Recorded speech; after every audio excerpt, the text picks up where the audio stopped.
अब होगा। ये ज्ञान यज्ञ, 5 यज्ञ होती है। एक यज्ञ है धर्म की, जैसे यहाँ ये सदा व्रत चल रहा है परमेश्वर का, ये भंडारा चल रहा है, इसमें किसी के 10 रुपये, किसी के 100 रुपये, किसी के 1000, किसी के 20,000, किसी के 50,000, और इसमें ये अखंड भंडारा चल रहा है, ये धर्म यज्ञ। और साथ में ये आवन यज्ञ, क्योंकि जोत जला भगवान की, देसी घी की, मोटी बात की। 3 दिन में लगभग इसमें 100 किलो, 4 दिन में लगभग इसमें 2 किलो घी प्रयोग हो जाएगा। और फिर यहाँ प्रणाम यज्ञ, जैसे दंडवत प्रणाम करें अपने परमेश्वर के लिए, अपने अहंकार रूपी राक्षस को तोड़ने के लिए। और एक यज्ञ धर्म की, जैसे भंडारा चल रहा है, प्रसाद वितरित होता है, धर्म यज्ञ। और दूसरी यज्ञ ध्यान, हमारा जब सत्संग में आते हैं, परमात्मा में चित्त हटता है नहीं, रह कर याद आता है परमात्मा, हे ईश्वर कहाँ फंस गया क्या इस काल के जाल में। और फिर हमारा ध्यान, मेडिटेशन, सहज ध्यान, संतों का मार्ग सहज ध्यान है, हठ योग नहीं। ये कान दाब के, आंख बोझ के, ये तो हठ योग है। कबीर साहब कहते हैं ये नहीं हमारा ध्यान, हमारी सहज ध्यान है, सहज समाधि है। कैसे कि संतो मुझे सो सतगुर मन, सो सतगुर संत कहावे है। इन नैना, कहते हैं इन नैनन दर्श करावे, यानी परमात्मा के नैनन अलख लखावे, जो कहते आँख खुलियों और परमात्मा के दर्शन हो जा, मुझे ऐसा संत आवे। कहते हैं द्वार ना मुंदे, ये आँख कान बंद ना करे, नाक नहीं बंद करे, आँख नहीं बंद करे, और ना अनद उड़ जावे, इस अनद में नहीं उड़ जावे, ध्यान लगा के तो देखिए सुनी कुछ, हाँ ये आवाज है, ये परमात्मा की प्राप्ति। और देखा प्रकाश आँख दाब के, इसने कभी दाब लो इसमें प्रकाश, क्योंकि परमात्मा के रिफ्लेक्टेड प्रकाश से ये दिन का तो प्रकाश ही देवता है, इनमें तो प्रकाश है, तो ठीक है ना, दे हो जाएंगे, ना होगा तो उसमें। तो कहने का भाव इससे मुक्ति नहीं, ऐसा संत मुझे नहीं चाहिए। वो ध्यान का मार्ग कैसा है, जैसे हम आपको याद दिलाते हैं उस परम पिता के बारे में, उसकी महिमा का गुणगान कर रहे हैं, और उसकी महिमा की गुणगान करने से आपको उसकी इच्छा, उसकी हार्दिक इच्छा बन जाएगी प्राप्त होने की। अब जैसे आप सत्संग में आ गए, अब जैसे लड़की का रिश्ता कर दिया जाता है, लड़की का जब रिश्ता कर दिया जाता है तो घर के बैठ कर बतलाया करते हैं माता पिता, और फिर माँ बतावे बेटी ने, और बेटी को पता हो जाता है कि मेरा पति ऐसी नौकरी करता है, या ऐसा बिजनेस करता है, या कोई जमींदारा मजदूरी करता है, उसका इतना मकान है, वहाँ पर ऐसा है, बहुत अच्छे व्यक्ति हैं, बहुत अच्छे सास है इसकी। तो फिर उस लड़की का एकदम अट्रैक्शन हरदम वही रहने लग जाता है, और फिर वो उसका उचित हटता नहीं। जैसे फिर लड़की की शादी हो जाती है, अपने पति के पास चली जाती है। अब जब उसको माता पिता ने जो बताया था, ज्यों का त्यों व्यवस्था पाती है।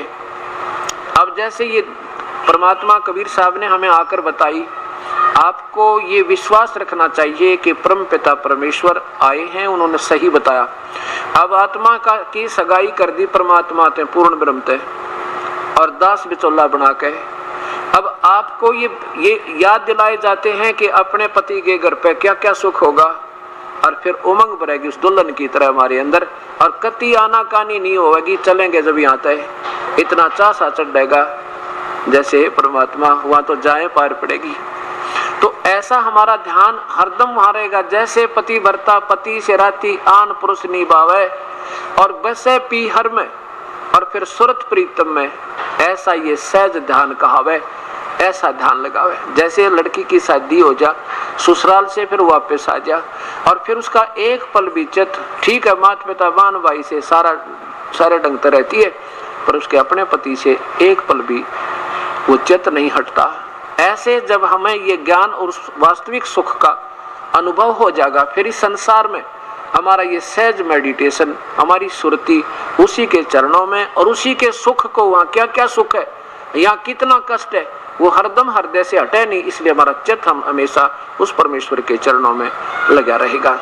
और दूसरा सहज ध्यान का आपको बताते हैं, जैसे आपके ऊपर कोई मानसिक परेशानी आ जाए, कोई संकट आ पड़े, और उसका निवारण हो नहीं, आप चाहे कितनी दूर चले जाओ, रिश्तेदारी में आपने अच्छी बढ़िया हलवा और खीर खिलावे, लेकिन आपके हृदय से वो संकट वाला स्थान, वो वहां से चित्त आपका हट नहीं सकता। खाना भी खा रहे हो, उनसे बात भी कर रहे हो, बात खत्म होते ही आपका चित्त उसी संकट स्थल पर, यानी टेंशन जिसे कहते हैं।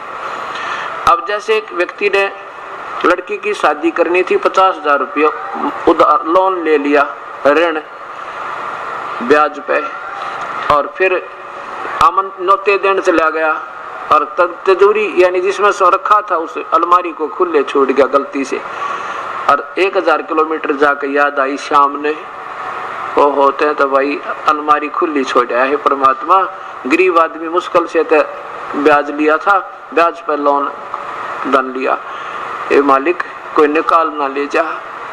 अब वह बात भी करे उनसे, नोता भी देवे है, रोटी भी खा रहा है, उसके लिए खूब उसको खातिरदारी भी हो रही है, पर उसका एक पल भी मन उस तिजोरी तो नहीं हटता। ऐसे ये सहज समाधि होती है।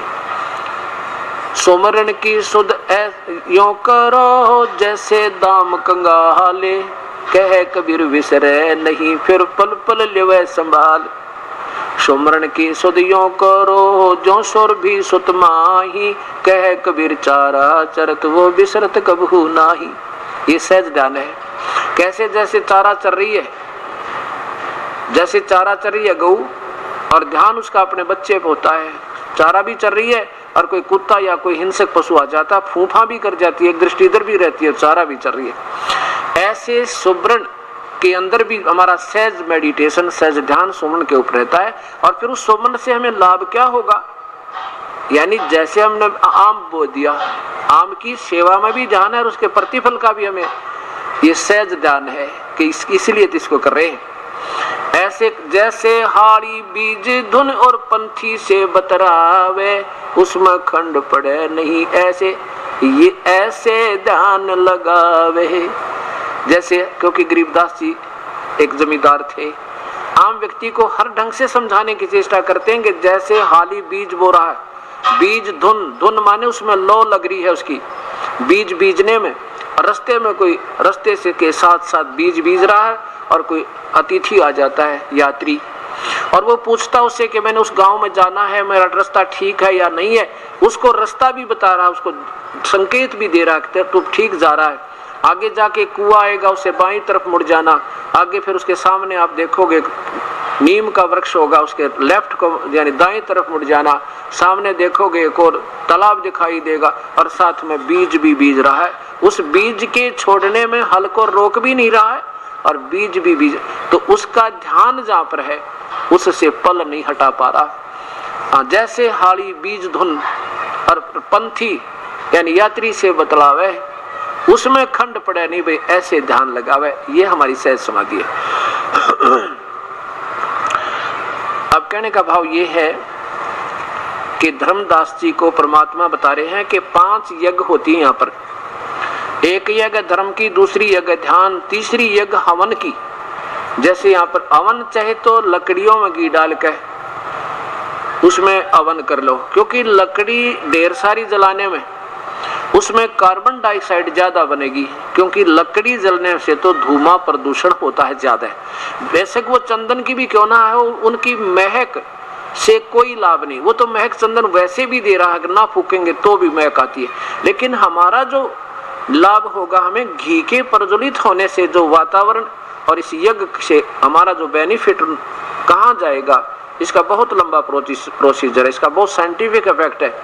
हम यहाँ पर हवन करते हैं, इस हवन का प्रतिफल देव लोगों को ऊपर जाता है और उसके बेनिफिट में हमें कुछ आंशिक उससे यहाँ का बेनिफिट, यानी जैसे वर्षा कर देना या कोई और राहत मिलना, साथ में प्रदूषण, जैसे हम श्वास को से शुद्ध हवा लेते हैं और बुरी करके बाहर छोड़ देते हैं, इसका भी हमने ये इसका बेनिफिट यानी इससे इसका कर्ज उतरता है।